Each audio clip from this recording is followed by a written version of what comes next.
Hi everyone, I'm X Truffles, and today I'm here with JNails, who has made it all the way to the top 8 of the 2019 Dominion Online Championship.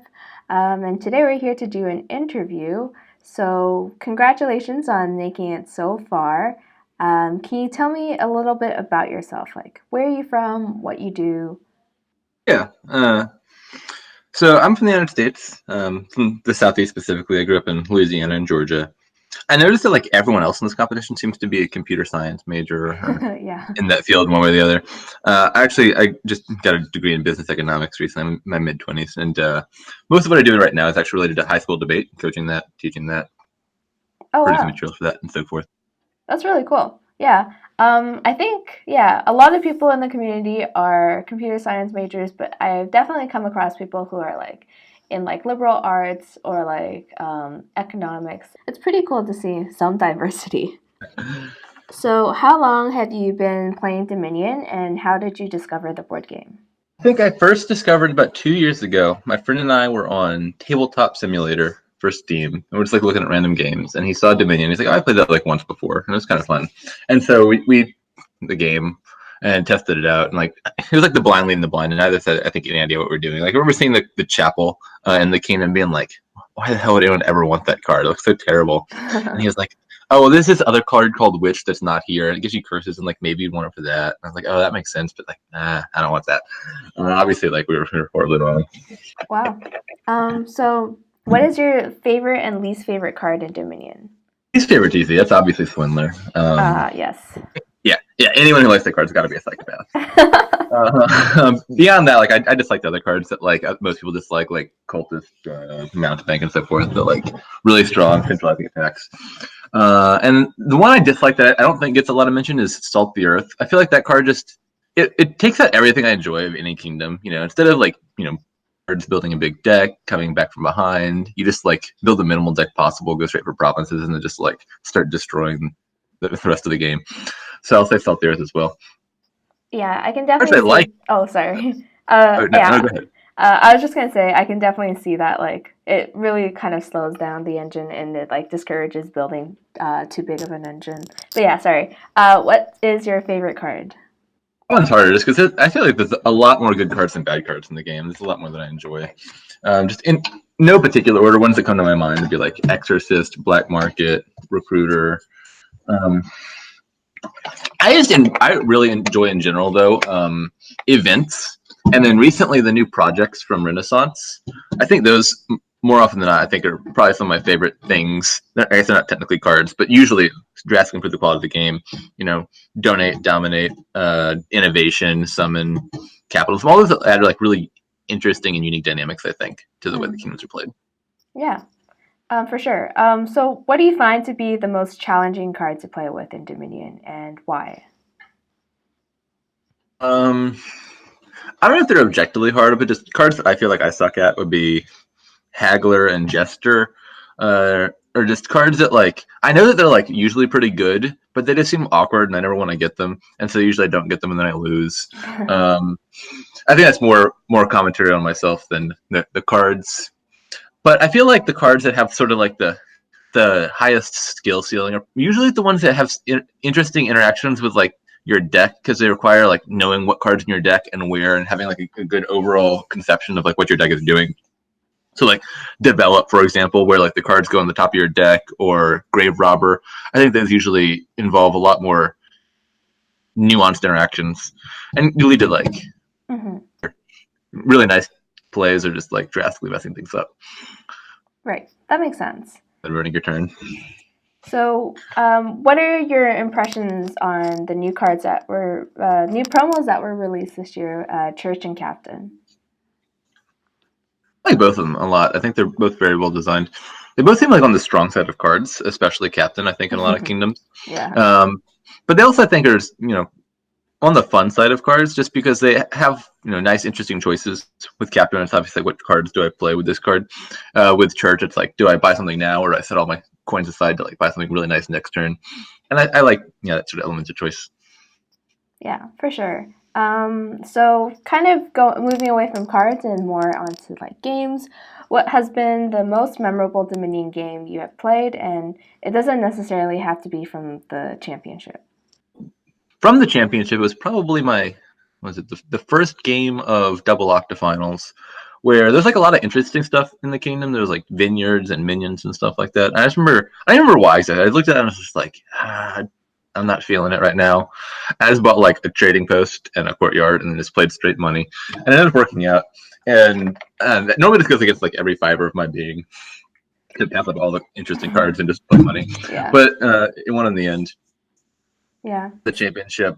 There's probably too many to count, honestly, but one that comes to mind was I remember there's this kingdom where it was like there was Rebuild, the Knights, Wolfden, and so forth. And like, if I have any excuse to not go for Rebuild, I'm going to do it. So I started buying the Knights, and only like 4 nights ended, I realized that Knights and Wolfden do not go particularly well together. And at that point, I was just like, I'm too committed to this to back out now.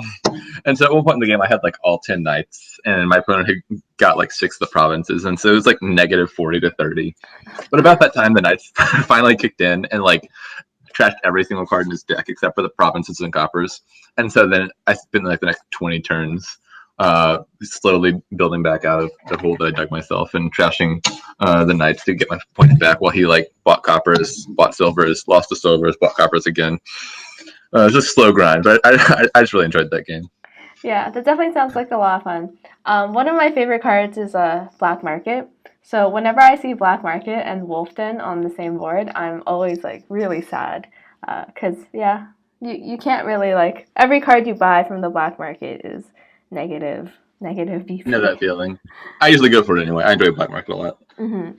So, kind of talking about the championship now, other than yourself, who do you think will win the championship and why? I honestly don't know any of the other players well enough to really evaluate the relative skill. I assume they're all very good because they're in the finals. I think I have to root for anybody except for Dr. Steelhammer, though. Just obviously, I view Dr. Steelhammer as my natural nemesis in this event. Yeah, I can see that.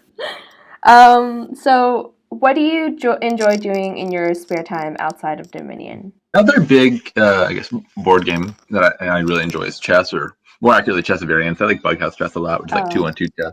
Mm-hmm. So if I had to pick, I'd say that one. Yeah, Bughouse is definitely a lot of fun.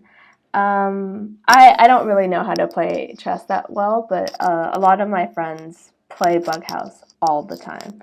It's like all of what I like about chess and none of what I don't like.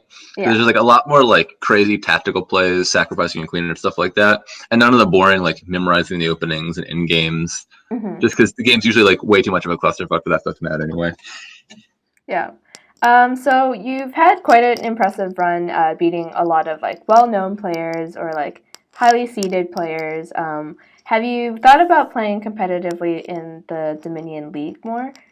I did do the league once, and I remember I didn't rejoin just because I didn't have time over the summer, but maybe I'll do it again. I think it was in C League, and I didn't promote or demote, but it seemed pretty fun. I liked it. Yeah. So I have one last question for you, and it's what advice do you have for Dominion players looking to improve at the game? There's a lot. If I had to pick one, I think I would say you got to think of cards as sort of having like compound interest of sorts, where a card that's good for your deck now is just going to be a lot better long term than a card that's only good for your deck later. And so, especially in the opening, you got to buy the card that immediately helps your deck and gets you jump started instead of buying the cards that you want long term. And I see a lot of times, and I definitely did this when I was first playing, was people buy cards that just sort of look good in a general sense. Like they'll hit 8 on like turn 5 and they'll buy a province. It's like, oh, province is 8 points. That's good for my, or 6 points. I knew that. That's good for my deck. That sort of thing. Or they'll buy like the defiled shrine because they saw it got up to like a whole 5 points. So that realizing that like putting a new green card or a curse in your deck is actually just like slowing your deck down a ton, and that's going to cost you way more than 6 points in the long run because you're going to get outbuilt. And so I would say this: always buy the card, even if you have like 6. If the best card for your deck is an herbalist because you need the plus buy, you buy the $6 herbalist because it's going to pay back in the long run because you're going to get more buys, and then those cards are going to do things and so forth. And so I'd always think about the short term or the long term. I think what's the card that if it goes into my deck right now, improves my deck the most, rather than the card that I really want long term. Right. My big problem, I think, that I really struggled with for a while, and it was like a huge learning block for me to overcome, was I was like, in kingdoms where like you don't want silvers, I would just like never buy silvers, and I get frustrated because I would never hit 5. And then I eventually realized, like, oh, I guess I have to buy at least 1 silver so I can get the junk dealer, I can get the sentry, and I can get stuff cleaned out. And then long term, I can trash the silver later, that sort of thing. So I'd say avoid that sort of mindset. Right. I feel like when you use like the compound interest like analogy, I was like, yeah, this guy is probably from a business like economics background. It's a very good like way to kind of describe the situation though. Yeah. Definitely I've seen a lot of people take defiled shrine like way too early or that is gonna like slow down their deck to a point where like it allows their opponent to catch up or like outbuild you at some point.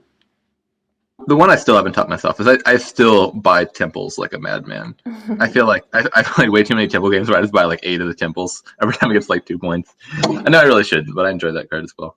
Yeah, it's kind of tempting because you kind of see like the VP in front of you, but then like I think sometimes you have to think like, well, if I could buy a province, would I buy it now? And if not, like maybe it's not a good time to take like the defiled shrine points or something like that. But Yeah, it's exactly. also really hard to say because you can also just trash your curse at some point. So it's definitely also very challenging to kind of figure that part out.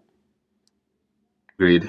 Well, thank you so much for doing the interview. I think you're facing Mercury tomorrow, actually, at 15 UTC. So best of luck. And yeah, thanks so much for doing the interview. No problem.